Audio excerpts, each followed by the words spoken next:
Oh boy, it's time to read The Magic Treehouse again, chapters 4 and 5. Oh, I love this book. Oh, it's the best book in the whole wide world. Oh my goodness, Rocco, I know you're so excited. I am so excited. I love The Magic Treehouse.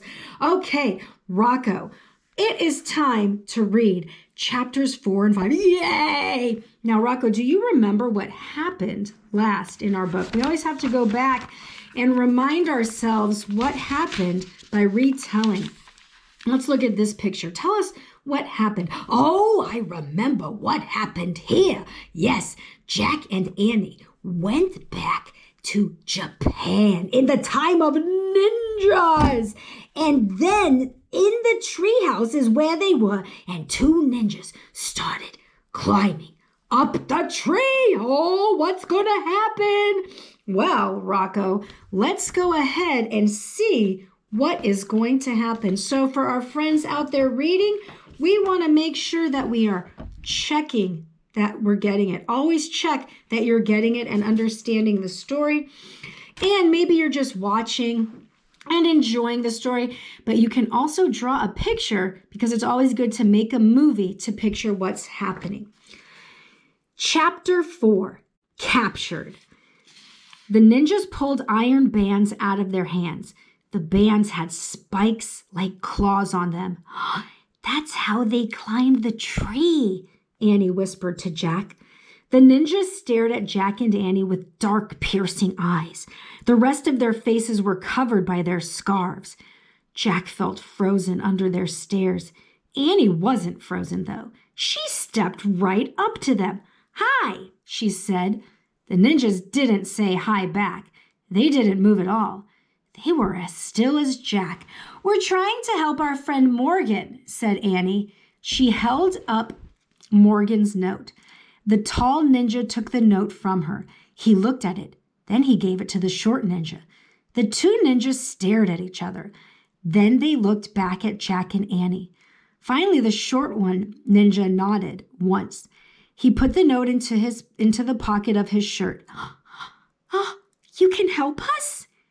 Annie asked. Neither ninja spoke. Jack wished he could see their faces. He couldn't tell what they were thinking. The short ninja tossed the rope ladder back out of the treehouse. The tall one pointed down the ladder. Then he pointed at Jack and Annie. Uh-oh, thought Jack. Were they being captured?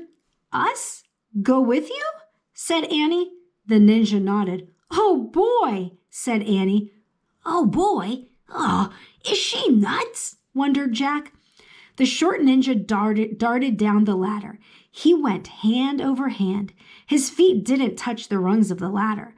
The tall one did the same. Jack gasped. The ninjas moved very fast. They were like spiders dropping from webs. "Wow," said Annie. "Now's our chance to leave," said Jack. "Quick!" He looked around the treehouse again. Where was the Pennsylvania book? "Let's go with them, Jack," said Annie. "No, this isn't a game," Jack said. "But I think they know something about Morgan," said Annie. She started down that ladder. "Come back," said Jack. But it was too late. Jack sighed. "Why does this always happen?" he asked himself. "Come on, Jack," came Annie's voice from below. Jack put his notebook and the ninja book into his pack. He pushed his glasses into place, and he started down the ladder. Jack joined Annie and the ninjas on the ground. The sun had fallen behind the hills. The sky was streaked with red and gold. The mouse peeked out from Annie's sweatshirt pouch. "Aw, don't be scared, Peanut," Annie whispered. "We'll take care of you." Great, thought Jack, but who is going to take care of us? The short ninja held Jack's arm in one hand and Annie's arm in the other. He led them through the twilight. The tall ninja walked behind. "Where are we going?" Jack asked. The ninja stopped near the rushing water of the wide stream. The water roared as it raced downhill. The short ninja looked at Jack and Annie. He let go of their arms. Then he pushed them towards the stream. "You want us to cross it?" shouted Annie. The ninja nodded. Then he and the short ninja stepped into the wild stream. They started wading across. "Let's run back to the treehouse," said Jack. "No, we have to follow them," said Annie, "for Morgan's sake." Jack took a deep breath. She was right. Annie grabbed Jack's hand. Together they stepped into the water. "Yikes!" they both screamed and jumped out. Oh, it was the coldest water Jack had ever felt. It was colder than ice. It was so cold, it felt like fire. I can't go back in," said Annie, shivering. "Me neither," said Jack. "I'll have a heart attack." The ninjas looked back at Annie and Jack. Then they turned around and came back. The tall ninja grabbed Jack. "Help!" cried Jack. But the ninja lifted Jack high into the air and put him on his shoulder. The short ninja put Annie on his shoulder. Then the two ninjas stepped into the stream again. The icy, wild water swirled around them. It went up to the short ninja's waist. But the ninjas moved through the stream as calmly as two sailing ships. Oh, and that is where we end Chapter 4. Okay, before we get to Chapter 5, let's make a prediction. Remember, a prediction is an educated guess. So, Rocco, I want you to think about what is going on in the story and what do you predict will happen next. You at home, go ahead, take some time. Oh, yeah, let me take some quiet thinking time. Well, Miss Lavecchio, at first I thought those ninjas were not that nice and they were kind of scary, but they went back and helped Jack and Annie get through that very, very cold stream. So, I predict that they're nice, and I predict maybe they are taking them somewhere that is going to be helpful for them and not hurtful, because they seem like they might be kind ninjas. What do you think out there? What is going on in your brain? Tell me your prediction. Chapter 5, Flames in the Mist. The water grew shallow again. Then they were on dry land. The ninjas lowered Jack and Annie to the ground.